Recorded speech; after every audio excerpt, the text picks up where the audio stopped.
Good Sunday morning, friends and neighbors. Old Doc here. And this is just going to be a quick part 2 on the old Wacker G2400 generator that belongs to Dad. We got her going, no issues. Like I said, it was the shut-off valve, which is right there, if it'll focus. Put a new shut-off valve in it and replace the fuel line. See it there? I didn't have enough, so I put in a piece of copper tubing in the center because the fuel line that was in it, she's hard. And so anyway, I got it all back together. There's no big deal whatsoever. The automatic idle doesn't seem to work. And like I said in the first video, I think it is that this magnetic switch deal right here.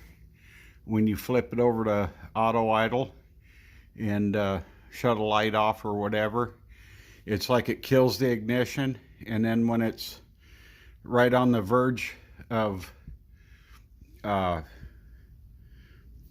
the motor completely stalling out, it like kicks back on, it revs up, and then it shuts off again. It's just like if this was the ignition switch and you just sat there and waited for it to die, or almost, you know, like on its last revolution, and flip the switch on again, revs back up, you know, it does that type of deal. And if I remember correctly, Dad told me that's the voltage switch. Up is, let me see if do I have this light even? No, it's not plugged in. I had it plugged in the generator when I tested it. Up is 120 and down is 240. So it's back together, it's running. I put some saw gas in it because it was the only thing I had here at the time that was non-ethanol. I do not put ethanol gas in these little engines. If you do, that's fine as frogs hair, split 4 ways. I mean, it's yours, do what you want. I try not to. My lawnmower, it's got a 19.5 horse Briggs, you know, I'm gonna burn it up, so I put ethanol in that. But my generators, chainsaws, things like that, I do not put ethanol in.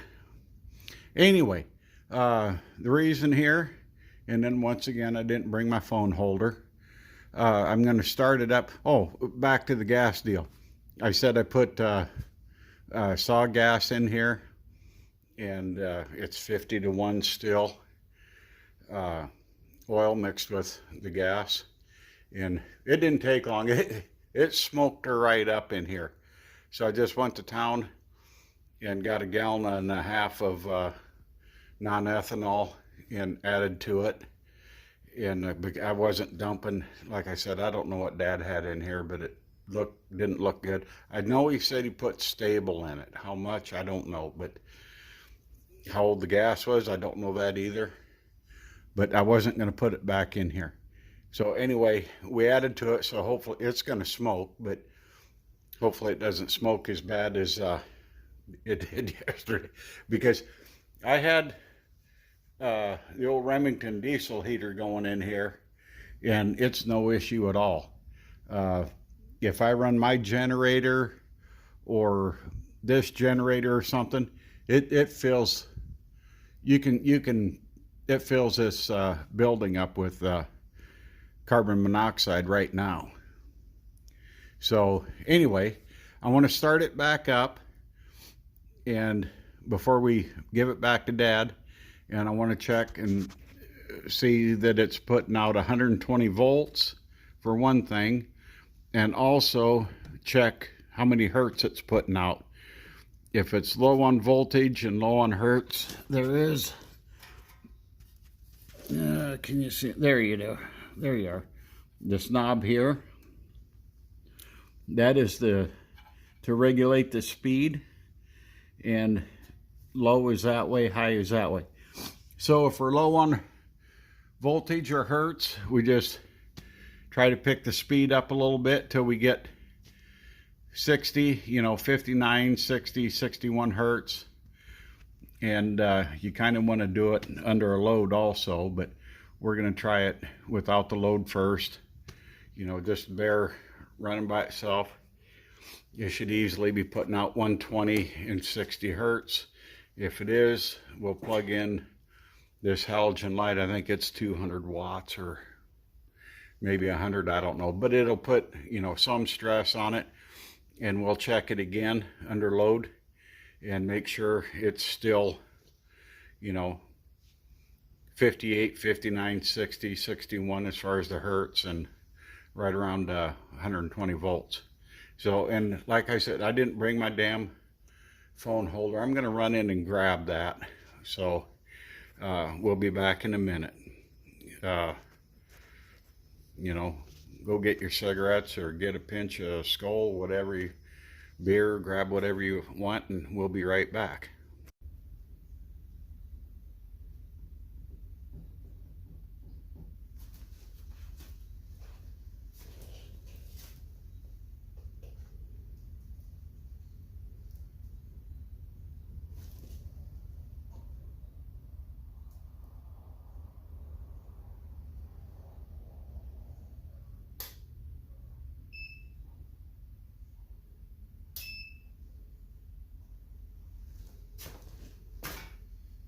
Okay, we'll see if we can get her started, and we'll check our voltage. Get all the way.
Yeah. Here you go, friends and neighbors. Hopefully you can see that. Hopefully the camera's still running. Yeah, we had like 124 point some volts on the 110 side, and 59, it floated around 58, 59, 60 on the hertz, and 243, I believe it was 243, around that area. Hopefully you guys had seen it on the 240 volt side. And we had what was it, 12.73 on the DC there. And I flipped it to auto idle and shut the light off, and you guys seen what happened with that, how it ran with that. So anyway, I'm sure Dad's going to be happy. He's got this generator back. Like I said, he's got another generator welder, but he'll be happy that this is back and it's functioning, you know, well for what he's going to use it for. The auto idle thing, that would be handy and nice, you know, but like he told me, he said, I don't think it works, and he said it's no big deal. So there you have it. That is the end of that Wacker G2400, unless Dad wants me to do something else to it. I don't know if he wants me to let me turn this gas back off. If he wants me to I don't like this. It had a quarter turn deal on it, shut off, and it was a lot nicer. I like it better than these, but I couldn't find, the only quarter turn ones I could find were plastic, and I you know, I don't like plastic. You know, for a shut off or something. It's just, I don't know, to me it's just asking to break, and then you got gas running all over everything there. So anyway, yeah, that's the end of the Wacker G2400 saga. The kill switch for the engine is right there. Just push, hold that in, and it grounds her out. Well, it says stop right there. So, and we did a little trading with our buddy Johnny. We got this Remington multi-fuel 1 and number 2 diesel and 1 and 2 fuel oil, kerosene, JP8 jet fuel burner. We got her started up for the first time yesterday. I'm really happy about it, and it heats it up in here. Like I said, it doesn't smoke this up in here like that generator does, but also keep in mind I got some saw gas in there. But this thing, it burns real clean. If you get one that smokes a lot and this cone doesn't glow orange, there's videos out there how to adjust the fuel air mixture and to get it to where it burns cleaner, doesn't, you know, fill your building up with smoke. And yeah, if it fills your building up with smoke and your cone out here isn't turning bright orange, then you're getting too much fuel or not enough air. These things are super simple. There's hundreds of videos out there, and yeah, they're simple. I mean, they're crazy simple. So if you got an old one back in the corner that you had to drop kick to Jesus a dozen times, you know, to get it to work, watch a couple of them videos. I mean, they're not, there's nothing to them, nothing at all. So, you know, you don't want it in your house, right? My building here, you can see daylight in the corners. You know, use some common sense. Use some common sense in a building with them, right? Yeah, we'd lost 2 family members several years ago to carbon monoxide. It wasn't from this. It was a different deal. They were elderly. And so, yeah, I mean, use common sense when it comes to these heaters. Even the propane heater. I got that little propane heater right there. It works good. It's a little smaller. It kind of struggles to heat up in here. But so we got propane, and that's goes to the big bottle. There's not much in there. So we got propane. We got the diesel heater now also, and the wood heat. So, you know, we pretty much got bases covered for heat in here. I mean, you don't need it hotter than 400 hell, but it's nice to work without your hands being ice cold or your feet freezing. Anyway, I'm out of here. This a lot longer than I wanted it to be. So with that, friends and neighbors, let me get you a shot of the great outdoors. It is a beautiful day. It's supposed to get like 40 degrees today. There's no wind. The other day it was like 7 degrees and 50-mile-an-hour winds. It was terrible. What day was it? Thursday or Friday? And Shane Holst up there, our friend northeast of us, he had a little bit colder temperatures and bad wind too. So anyway, yeah, it's really a nice day for what, December, whatever it is, 5th or something. Oh, yeah, see the hand? Little cornbread. When he wants down, you better put him down. When he plays, he knows how to control. You know, he'll put his teeth on you, but he doesn't bite to hurt you. You know, but he's got claws like talons. So when he wants down, just put him the hell down, right? I mean, because when you're halfway bent over, you think you're going to set him down nice and gentle. He peels out on you.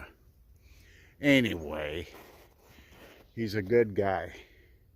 He's been out. It's like I said, it's going to be 40 degrees. It's probably, I don't know, 33 or something right now. The sun's shining.